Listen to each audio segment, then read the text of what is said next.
And now everyone's favorite topic, funding. I will be totally honest, asking for money is scary for me. I have not unpacked all the aspects of it, but I do think that when you are in a position to do the ask, get free of the things that are limiting to you, be it your family background or your relationship with money or how you view it. Because sometimes I think that can get in the way. When I was serving in Philadelphia as a pastor, one of my parishioners, that was her job. She was a Christian and she did fundraising for Christian organizations. And I just was like, oh, like who wants to ask anybody for money for anything? And she looked at me with the most sincere look on her face. And she was like, Aisha, it's a theology of generosity and a theology of stewardship.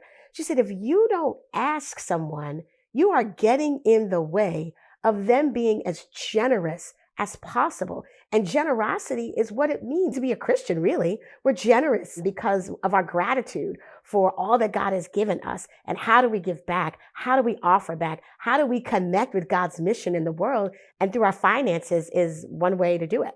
Now, I'll be honest, I didn't jump away and be like, I'm going to ask everyone, you can give and you can give. Like I didn't become that person. But I do think that the commonplace kind of forced me to have to be open to say, Aisha, this asking is not about you. This asking is about God's activity in the world. And if you don't ask people to participate, you limit the ability for people to participate in the miraculous aspect of what happens when we put all of our resources together to do an unbelievable thing.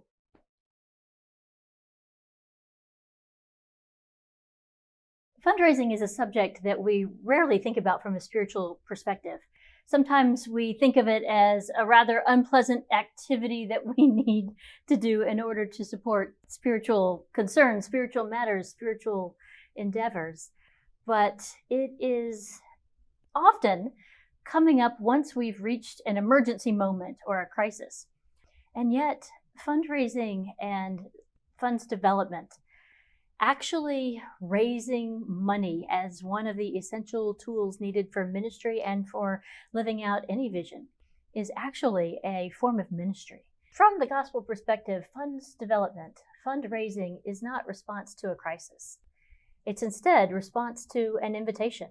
It is an opportunity to invite even more people in to the vision that God has laid in your heart, into the work that this community is about. And they too are being invited in to really meaningful work that makes a difference in the world. As we think about funds development, a special moment of pause goes to our own relationship with money and relationship to people who have money, or our relationship to people who do not have money. This is one of those things that we actually need to work out ahead of time so that we may be effective spokespeople for the vision, for the ministry, for the call God has put on our lives, so that we may represent it well, represent it fully, and invite others truly into the whole vision and to being a part together of what God is doing, rather than these people over here will do it, but we need the money from a couple other people over here. So this piece, it's really important that the church behave differently on this, because we know of God's love for all people. We do know what it feels like to be mistreated. Any of us would. And that the kinds of poverty that we each have, the kinds of hurt that we each have in our lives, it's all different. And that's a real matter for some wealthier people, for some rich people. They are used to people relating with them so that they can make an ask.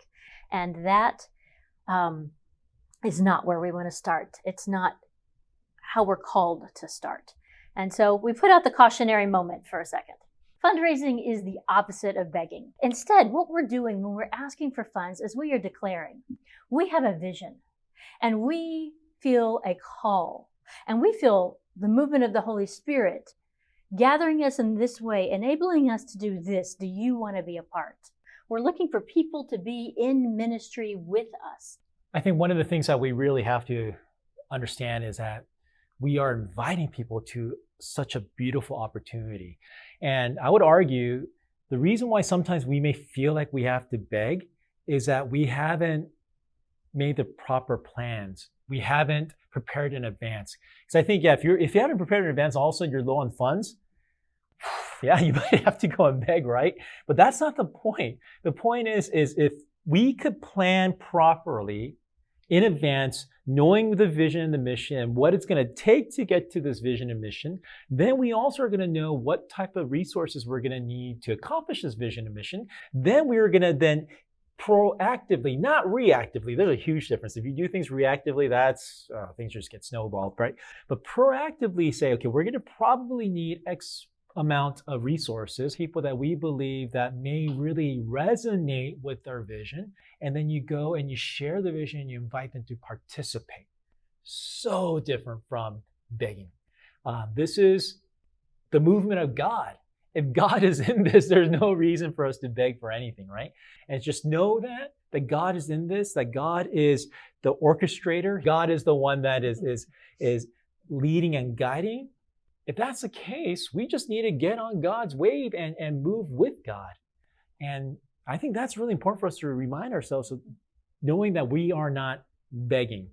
We are inviting, giving an amazing opportunity for people to participate.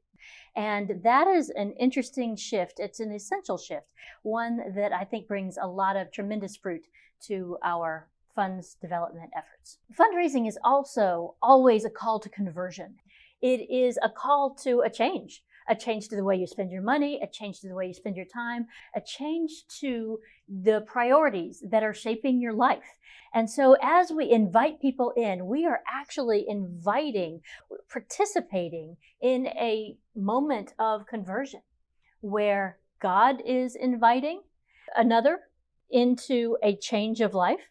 And we too, as we engage this new person and as this person will have shaping power in the community. That too involves conversion on both sides, funder and fund asker alike. And so really what we're talking about here is indeed conversion, invitation into a new way of life.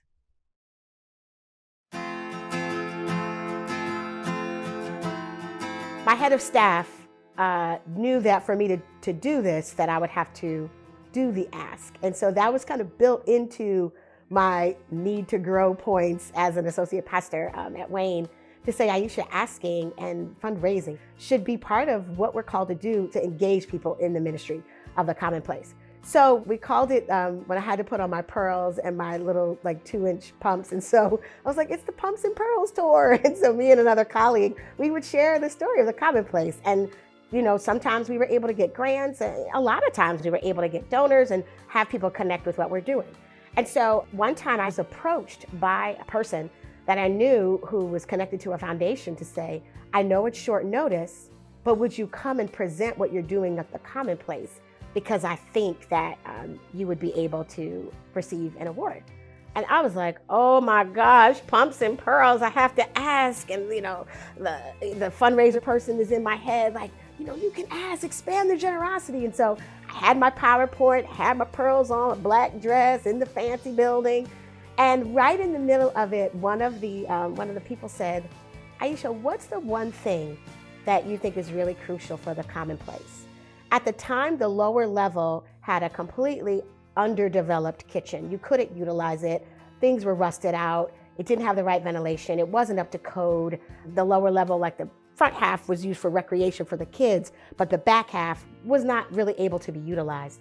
And without even thinking about it, and I was like, that kitchen, y'all, if we could do something with that kitchen, I know that it could do X, Y, and Z and X, Y, and Z. And so I only expect, if we're gonna talk hard numbers, I was told to only expect maybe about 20 grand from that conversation.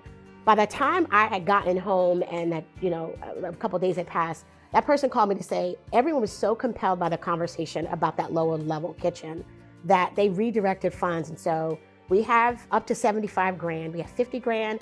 If you can get a matching person to 25, we'll match that so that you have that seed money of $100,000. I was asked to ask. That probably is one of the most convicting stories in my own life, that even as I'm talking to you all, I'm like, Lord, I probably need to do some more asking. It's a compelling story, because what are the ways in which we're limiting other people from being generous and being connected. And I'm telling you, that seed money led to all other kinds of donors, so that by the time that kitchen was done, there is now like a $300,000 kitchen in the basement of the Commonplace. And that was actually dedicated to my late husband, Carl. So if you go on the website and it says Carl's Kitchen, we had a dedication, and there were kids making little cheese steaks. They had made their own bread. And I thought, man, had we not had the courage to ask, this whole lower level looks like a great meeting space for kids, and a place where people can be nourished, where folks can do incubator business stuff. There's just so much that can be done. And all I keep doing is kind of watching that movie backwards to say, what if I was too afraid to ask?